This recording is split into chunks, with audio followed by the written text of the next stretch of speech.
ये गाइस, तो कैसे हैं आप लोग। मैं रोहित चौरसिया आ गया हूँ, आपका रियल एस्टेट एजेंट। आपको गुड़गांव में सबसे बेस्ट प्रॉपर्टी दिलवाने की गारंटी लेकर विद इन 2 डेज़। मैंने कुछ नोट्स बनाए हैं और उस नोट्स के बिहाफ पे मैं आप लोगों से बात करने वाला हूँ। आई होप मेरी आवाज़ जो है क्लियर आ रही होगी।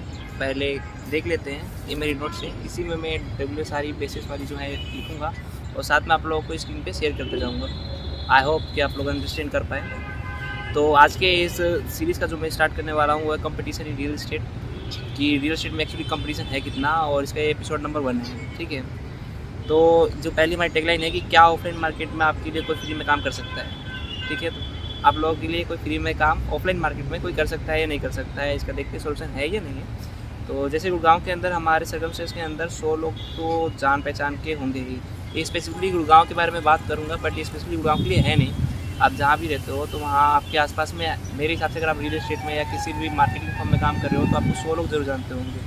तो सपोर्ट करते हैं। स्टेप नंबर 1 हमारे पास क्या है कि मुझे उनको आइडेंटिफाई करना है कि आखिर वो कौन से लोग हैं जो मेरे लिए फ्री में काम कर सकते हैं। ठीक है, उन 100 लोगों में से एक्चुअली रियल में कौन काम कर सकता है। आपके पास मतलब जरूरी नहीं है कि आपके पास 100 लोग ही हो, आपके पास बहुत सारे भी लोग हो सकते हैं। तो उन सारे लोगों में से आपको खाली 100 लोगों को छांटना है। ठीक है, स्ट्रेटजी के हिसाब से अगर मेरी बात की जाए तो मेरे जो क्लासमेट थे, स्पेसिफिकली 12th के जो क्लासमेट मेरे से जो अभी तक मेरे साथ थे वो 14 है, और बाकी जो मैं जहाँ जिस कंपनी में भी काम कर रहा हूँ उस हिसाब से मेरे हिसाब से जो मेरे लोग हैं वो 50 के आसपास के समथिंग हैं। एंड 2-3 लोगों को मैं और जानता हूँ, जैसे कि अलग अलग डिपार्टमेंट्स हैं, वो करीब 20 है।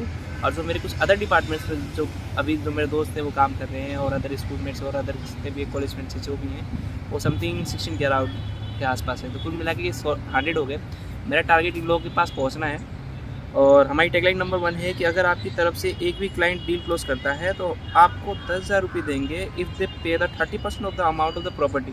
ठीक है, अगर वो 30% ऑफ द प्रॉपर्टी अमाउंट पे कर देते हैं आपके द्वारा किसी भी फ्रेंड की दिलाई हुई। सपोज़ करो ऐसे कि आपके किसी फ्रेंड ने आपको एक क्लाइंट दिलवाया, तो अगर उस क्लाइंट ने 30% पेमेंट कर दिया है तो आपको कुछ नहीं करना है, अपने हिस्से में से आप उसको 10,000 देंगे। ये आपकी टैगलाइन है। इनडायरेक्टली आप उसको फ्री में ही काम करवा रहे हैं। क्यों? क्योंकि आपने उसको स्पेसिफिक खर्चा नहीं किया, उसने जब तक करवाया नहीं तभी आपने उसको दिया है पैसा। आपका जब तक प्लॉट बिका नहीं तभी आपने दिया है, उससे पहले नहीं दिया था आपने। तो इनडायरेक्टली फ्री का ही है। ठीक है, और उसके बाद what things you are going to give them for startup their side business. आप कैसे 100 लोगों को क्या प्रपोजल दोगे कि वो आपकी बात मानेंगे। जरूरी नहीं है 100 लोग भले आपको जानते नहीं, वो बात कैसे मानेंगे। सपोज करते इनडायरेक्टली मान गए। ठीक है, तो क्या रीज़न होगा, किस बिहाफ पे होगा, आप क्या क्या दे सकते हो उनको। एक पोस्टर दे सकते हो। ठीक है, एक ऐसा पोस्टर जिस पे सारी की सारी जानकारी लिखी हो डीप में। दूसरा, आप एक कार्ड दे सकते हो, कार्ड जो ब्रीफ नॉलेज रखता हो आपके प्रोजेक्ट के बारे में, किसी स्पेसिफिक प्रोजेक्ट के बारे में। तीसरा, एक यूट्यूब चैनल, जैसे हमारा यूट्यूब चैनल में, हमारी यूट्यूब चैनल पे हम सारी की जितने भी ऑफिशियल चीज़ है वो सारी की सारी शेयर करेंगे, तो उसके माध्यम से भी आप बता सकते हो पब्लिक को। तीसरा, property visit by our risk. हम आपको जब कोई प्रॉपर्टी दिलवाएगा, आपका दोस्त से किसी को दिलवाएगा प्रॉपर्टी, तो हम उसको साइट विजिट करवाएंगे अपने रिस्क पर। ये एक फ्री का काम हो गया। तो ये सारी सुविधाएं आप दे सकते हो, और भी 2-4 इंक्लूड कर सकते हो आपके पास, अगर आपके पास माइंड में आ रहा है। तो मेरे भी नहीं आ रहा, मैं बाद में बता सकता हूँ। तो थर्ड वन नोट हमारी करने वाली चीज़ है कि don't give them your contact number. अच्छा, इसको इस तरह से समझना कि वो जो कोई भी क्लाइंट लाए तो उनको ये क्लियर बोल देना कि अगर आप कोई सी बात डीप में जानना चाहते हो, कोई किसी प्रकार की बात जानना चाहते हो, तो वो खुद से ना बताने लग जाए क्योंकि क्लाइंट नहीं आता। ये चीज़ मैंने नेटवर्क मार्केटिंग से सीखी थी, जब मैं नेटवर्क मार्केटिंग ज्वाइन किया था। हाँ गाइस, मैं नेटवर्क मार्केटिंग रह चुका हूँ, तो उसका एक्सपीरियंस मेरे को यहाँ काम आ रहा है कि अगर आपका वो क्लाइंट अपना नंबर दे देता है तो ना चीज़ ढंग से बता पाएगा, और आपका जो भी डील क्लोज होने वाली होगी वो भी क्लियर कर देगा, ख़त्म ही कर देगा इनडायरेक्टली। तो बेस्ट यही रहेगा कि आप उसको बोलो कि अपना नंबर दे दो आप उसको, और उससे बात करवाओ। बस आपको उस क्लाइंट को ज़्यादा कुछ नहीं करना, उसको ज़्यादा नॉलेज सिखानी है ना कुछ। वो बस रहते एक सपोज करते एक दुकान वाला है, आपका कोई दोस्त है जो पर्टिकुलर किराना की दुकान करता है, और आपने उसको मार्केटिंग कर ली।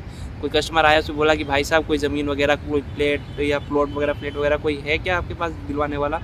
तो बोलेगा हाँ है। तो उसको खाली इतना बोलना है कि आप उसका नंबर दे दो। हाँ, ये मेरा दोस्त है, इससे जान पहचान है मेरी, हमारा ही रिश्तेदार, दोस्त, भाई कुछ भी लगता है, और आप इससे बात कर दीजिए। जस्ट वो आपको कार्ड पकड़ाएगा और बात खत्म। अब वो अगला बंदा कांटेक्ट करेगा, वो अगला बंदे को ये जरूर बोल देगा आपका दोस्त कि रोहित जी ने भेजा है हमें। इनडायरेक्टली इस बात से आपको पता चल जाएगा कि जो 10,000 रुपये देने हैं वो किस क्लाइंट को देने हैं, मतलब किस क्लाइंट का ये आया है आदमी। तो सपोज करते हैं कि संतोष ने बोल दिया कि धीरज नाम का कोई क्लाइंट आया है, तो धीरज ने आपको फ़ोन करके बोला कि हाय रोहित, मेरे को संतोष जी ने भेजा है। इनडायरेक्टली रोहित को पता चल गया कि संतोष जी का ये क्लाइंट है, तो रोहित जाके संतोष जी को ही देंगे 10,000 रुपये, ना कि किसी और को। ये भी प्रॉब्लम सॉल्व हो गया। Third one is look at the competition guys.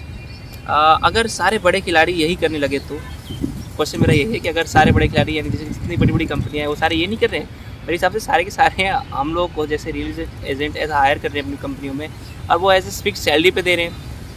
ज़्यादातर ब्रोकरेज फर्म पे काम कर रही हैं, लेकिन जो बड़ी कंपनियां हैं, जो अच्छी कंपनियां हैं, वो फिक्स सैलरी पे भी बंदों को रखे हैं। सॉरी। तो पब्लिक सोचने वाली बात ये है कि अगर सारी की सारी कंपनियां एज ए एजेंट के थ्रू काम करवा रही हैं और जो अच्छी कंपनियां वो सैलरी के बेसिस पे काम करवा रही हैं, तो आप कैसे कर सकते हो? जैसे कि आप ठीक है, आप एक पार्टिकुलर एक ही कंपनी के साथ जुड़ सकते हो, मैक्सिमम 2 कंपनी के साथ जुड़ सकते हो, ज़्यादा डील के बारे में जानकारी रख नहीं सकते।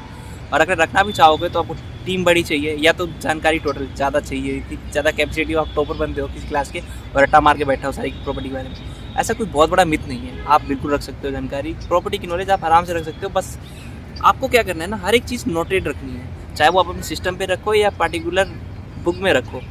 तो आप अगर हर एक चीज़ सिस्टम में रखते हो तो आप क्या करोगे? अगर कोई पार्टिकुलर क्लाइंट बोलता है कि मेरे को सोना में प्लॉट चाहिए, तो आप सोना की पार्टिकुलर कॉपी बना लो, सोना में जितने पार्टिकुलर बिल्डर से आपके पास जितनी कंपनी के साथ जुड़े हैं उनकी बिल्डर लगा लो। इतना सब ना करते हुए सीधा सा सॉल्यूशन बताओ एक आपके पास। मेरे हिसाब से गुड़गांव में जो मैंने लिस्ट बनाई है, मेरे हिसाब से अभी तो मेरे पास 38 की समथिंग लिस्ट है जो बेस्ट कंपनियां हैं गुड़गांव के अंदर जो काम कर रही है रियल एस्टेट के अंदर। आपको कुछ नहीं करना है, आपको हर एक नहीं जुड़ सकते आप, मेरे हिसाब से बहुत रिस्की हो जाएगा, क्योंकि अगर किसी भी कंपनी के साथ जुड़ना है तो हर कंपनी को अपना टाइम देना पड़ेगा स्पेसिफिक।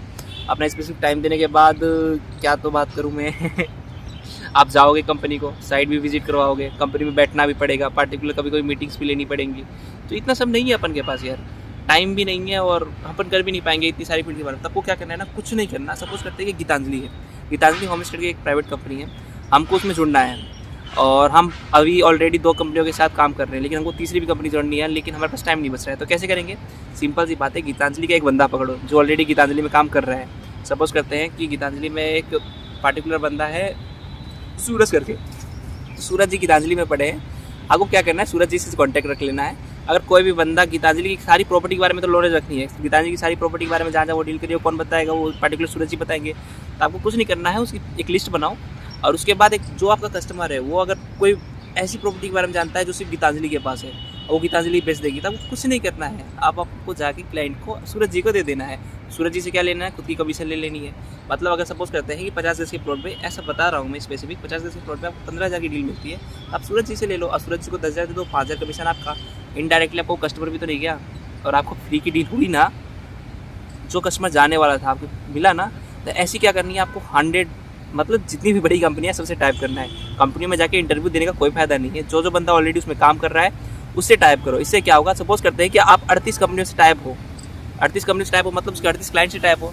इनडायरेक्टली आपके साथ काम कौन कर रहा है? 38 लोग काम कर रहे हैं और आपके पास ऑफिस कितना हो गया? 38 ऑफिस हो गया। अब तक जो आप ऑनलाइन काम कर रहे थे सारा का सारा ऑफलाइन आ गया, आपके पास इनडायरेक्टली 38 ऑफिस आ गए, 38 क्लाइंट्स आ गए, बशर्ते नया बंदों को ज्वाइन करने की। जब तक हम सोच रहे थे अब तक कि हमारे साथ 100 बंदे हैं, 100 बंदों वाला कंसेप्ट भी मैंने बताया आपको कि 100 बंदों को हम रेडी करेंगे, दूसरी कंपनी में भेजेंगे उनको, या इनडायरेक्टली अपने बारे में बताएंगे।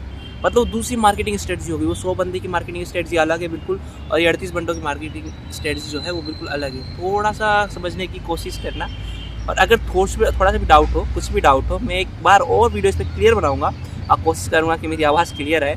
और सपोज करता हूँ शायद मैं वाइट बोर्ड पे बनाऊँ और थोड़ा सा ओवर एडिटिंग में कर सकता हूँ। अभी फिलहाल के लिए मैं ऐसे ही डाल रहा हूँ। Okay, thank you very much, मिलते हैं बाद में।